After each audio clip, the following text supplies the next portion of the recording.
pratfall on GMA this morning that was hysterical. Oh, really? Yeah. All right, she's got a hit TV show, an Emmy nomination. What more does she want? Well, she has written a book, a terrifically funny new book called My Point. And do I have one on the Times bestseller list? And I do have one. And I do have one in the Times bestseller list in a couple of weeks. Here's Ellen DeGeneres, everybody.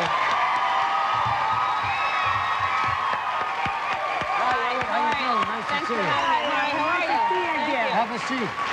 Loved your pratfall this morning on GMA. That was funny. Did you hurt yourself? You looked like you took quite a fall this morning. Yeah. What happened? Was it an accident? Well, or? Anna Wintour had been there. No, there was, when I was getting ready in my hotel room, I was watching Good Morning America, and they had all these models walking down the runway, and they always do that, you know, pre-thing to show you're coming up. And so I asked to walk down the runway to the music, and I just thought, you know, obviously it's going to be stupid anyway, I might as well fall. So I just, you know, I didn't plan it. I just kind of threw myself down and almost broke a hip.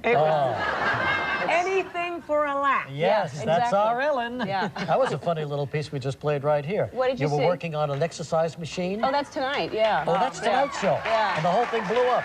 Oh. Yeah, she was watching the OJ trial. Yeah. No, I didn't know what people were laughing. I was just kind of backstage and waiting. Just the thought of you coming out, just they went crazy. That's what I thought. New season starts next week or the week after? The 13th, whenever that is. I have no idea where we are right now. Yeah, it gets confusing. Tough time to be doing a book tour when you're just starting a new season. Totally Real smart, Ellen. right? This is, you know what, y'all are very good luck for me. Last time I was here, the only time I was here, is that my show was just debuting, and it debuted at number 3.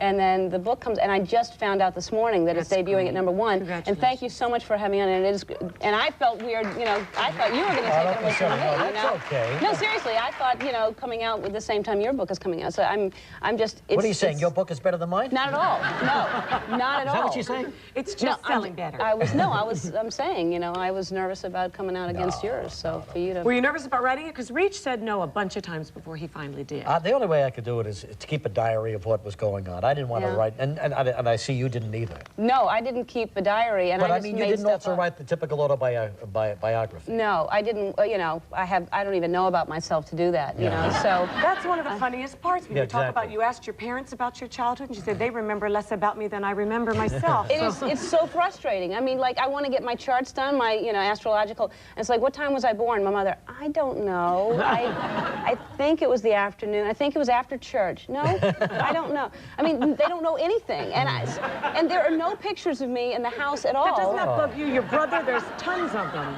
Yes, I mean, it was just, they had like statues of my brother around, you know, and there was like nothing of me. I mean, there was like one picture when I was an infant, and then it skips to when I was like 10, and it's not even me, it's one that comes in the frame already of a little child. It's like, that's not me. She's African American. That is not me. Not you? But now but you're getting interested in astrology, is that? No, I'm not.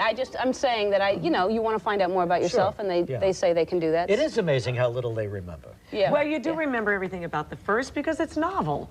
And the second, they don't care. Yeah, it's like, we'll remember, you know. I mean, you know, she's young, and then she grows up. Why do we need photographs?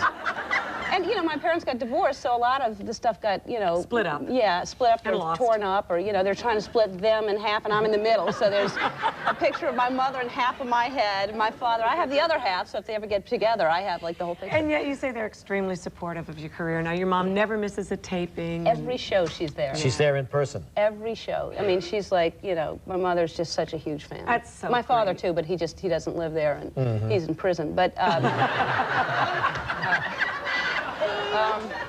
but he watches. But he watches. Yeah, well, they get a lot of TV in prison, so, you know, he'll trade cigarettes for it. Speaking of pictures, and this is a lovely picture of you, Herb Ritz did your... Well, you know what? I don't mind that picture because it's me and it's casual. But what is this picture mean? I love the back one. That's great. That's my favorite picture. That's kind of like... what are you doing there? It's saying it's enough, you know? It's like, I want to go home. I was resting. The sunlight was, like, right in my eyes, and so when he was changing film, I just was in that, you know, position and kind of after all of the retreating. posing and all of that, this is the one that, and it's well, basically very effective. every frame he must have taken, like this. Herb Ritz did this, and it was like every frame was the same. I'm not a model. You have a look. It's yeah. So every frame was. I'm trying to pick the thing they send me because I have approval, and I'm like, any of them. I look the same and all. But my mother's like, I don't like that picture. That's, you know, the first thing that. Front? Yeah, they send the jacket to me before the book is even printed, and I'm excited. My mother's like, that's what you're using? And I said, yeah. And she goes, I've seen prettier. I said, that's what I look like. She goes, no, I don't. I said, that's good. And some reporter asked me, the cameras are rolling, it's like some press conference, and they said, so Herb Ritts did the picture? And I said, yeah. And well, usually when you think of Herb Ritts, you think of like sexy and hot, and I said, what are you saying? What is that? I mean, it was so rude, and it was just, I mean, that's just who I am. This is the friendly Herb Ritts. Yeah, well, you do have earrings on, so... do I? Yeah. I think they drew those in. I don't think I had. We're going to pause. We'll come right back.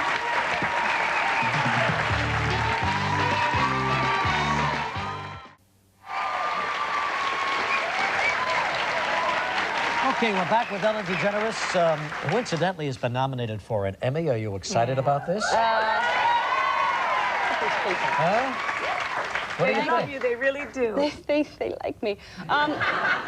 You know, I was on vacation, and I got word at 5:30 in the morning I was nominated, and you know, I'm just so flattered. I mean, to be singled out of, you know, 700 people or however many were in my category, to be nominated for an Emmy for my first season, I can't even tell you. My life right now is just unbelievable. I will not win. I know I will not win, but no, I won't. No. You got something spiffy to wear to the awards? You know, yeah, I'll wear some pants or shorts if I can. Something from the Gap, I'm sure. You know, it's people, when I co-hosted last year, there was so much, you know, emphasis. Everybody started talking, you know, she's going to wear a dress, it's a big deal. But I just, and in my book, I talk about, this is how I dress. This is how I'm comfortable. This is who I am. I don't think, I mean, to me, then it becomes about everybody else. Like, why is that so important to you, how I dress and how I look, you know? I don't like wearing dresses, and men can wear a tuxedo, the same tuxedo, every single year. Never have to buy. I know, so why do I have to wear a dress or something different? So I'm wearing a Jill Sanders suit, and, you know, like a nice, you know, suit, a beautiful suit. Your mother will be proud. No, she'd be prouder if I wore a dress, but she's, you know, I wear a dress underneath. You just don't see it. It's all tucked in the pants, you know. Tell us a little bit about the new show. Any surprises? Anything we should look forward to? Well, Disney bought ABC, so I'm dressed as Pocahontas every week. That makes sense to us. That's a dress. Yes, it is, but there's slacks under that. I'm so excited this year. It's so many different things. We've shot 3 already, and I've seen the rough cut to the first 2 shows, and the show this year is going to be better than ever. It's just so, we're moving to 8 o'clock, which is... On Wednesdays? Yeah, Wednesday night, 8 o'clock. An earlier time slot shouldn't be bad. I was, you know, I was kind of worried, but the slight changes. I always wanted to work with puppets, so who cares? No, there's not that many changes. The show's just funnier, smarter. Robbie Benson is directing every episode. Good guy. I mean, did you have like a crush on him when you were younger? Yes. I mean, to have a crush on Robbie Benson, and then he was the Beast, and so, you know, sometimes he'll use that, go over there, you know. And he's such a sweet man. He's the sweetest guy, and he's so good. I mean, he just chooses such. The show is so great. I'm so excited this year. It's just, that's great. Yeah. And Wednesday Everything nights, is good in her life right now. Flying high, the way I see it. Just needs a little more sleep. Yes. Good for you, Ellen. All right, here's the new book. Number 1. It's called Ellen. Her point, and she does have one. Good luck to you. Thank you very much. Thanks. Really good. Thank you. We'll be right back with our Back to Class recreational toys.